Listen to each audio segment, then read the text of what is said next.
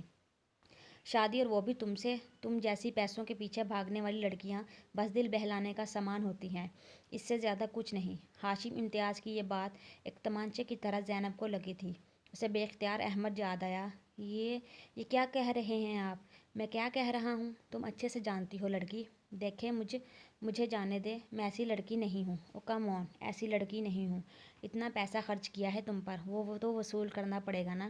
ہاشم امتیاز جتاتے ہوئے اس کے قریب ہوا، جب زینب نے پوری قوت لگا کر اسے پیچھے کو دھکیل دیا اور لڑکھڑا کر پیچھے صوفے پر جا گرا۔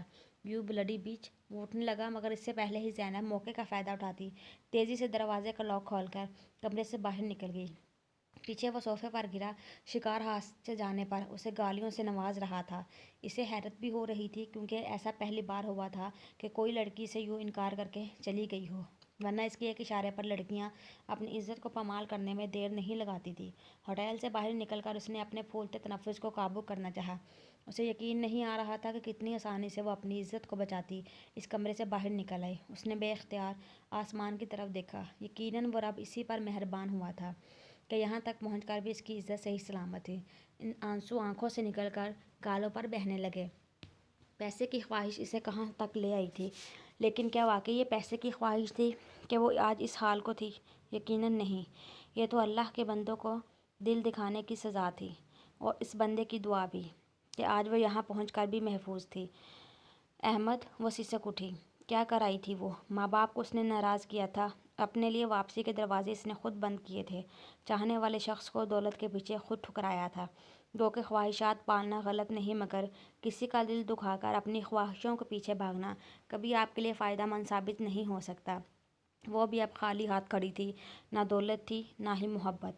آج موسم کافی ابر آلود رہا تھا، اس لیے دکان سے جلدی واپس آ کر کھانا وغیرہ کھانے کے بعد وہ کچھ دیر کے لیے اپنے دروازے کے باہر بیٹھ گیا تھا۔ محبت کے بچھڑ جانے کا غم تھا کہ اب وہ زیادہ تر وقت گھر سے باہر گزارتا تھا، تاکہ اسے دیکھ کر اس کی اماں بہن پریشان نہ ہو۔ وہ یوں ہی بیٹھا کسی غیر مرئی نکتے کو گھور رہا تھا جب اسے گلی میں رکشا رکنے کی آواز سنائی دی۔ اس نے چہرہ موڑ کر بائیں جانب دیکھا، جہاں وہ دشمن جان رکشا سے اتر کر اب رکشا والے کو رکنے کا بول رہی تھی، تاکہ گھر کے اندر جا کر رکشا کا کرایہ لا سکے۔ احمد بے اختیار اٹھ کر اس رکشا والے کے پاس پہنچا اور جیب سے پیسے نکال کر اس کے ہاتھ میں تھما دیے۔ پیسے ملتے ہی وہ اپنا رکشا لیے گلی سے نکلتا چلا گیا، جبکہ زینب حیرت سے اسے دیکھ رہی ہو، جو اتنا سب ہونے کے بعد بھی اس کی پرواہ کر رہا تھا۔ احمد! وہ مڑ کر جانے لگا تھا جب زینب بے اختیار اسے پکار بیٹھی۔ احمد نے مڑ کر بے تاثر نظروں سے اسے دیکھا، جس پر اس نے شرمندہ ہوتے ہوئے اپنا سر جھکا دیا۔ مجھے معاف کر دو احمد۔ احمد جو اس کے روئے ہوئے چہرے کو پریشان اور کچھ جانتی نظروں سے دیکھ رہا تھا، زینب کے ہاتھ جوڑ کر کہنے پر دنگ رہ گیا۔ پاگل ہے؟ کیا کر رہی ہے؟ زینب کے جڑے ہاتھوں کو نرمی سے تھام کر نیچے کیا۔ دونوں کے درمیان خاموشی حائل ہوئی تھی۔ لمحے آہستہ آہستہ سرکنے لگے تھے۔ جب زینب نے سر جھکائے اپنے قدم گھر کی جانب اٹھائے، مگر اگلے ہی لمحے احمد کے منہ سے ادا ہوتے لفظوں پر اس کے قدم تھمے تھے۔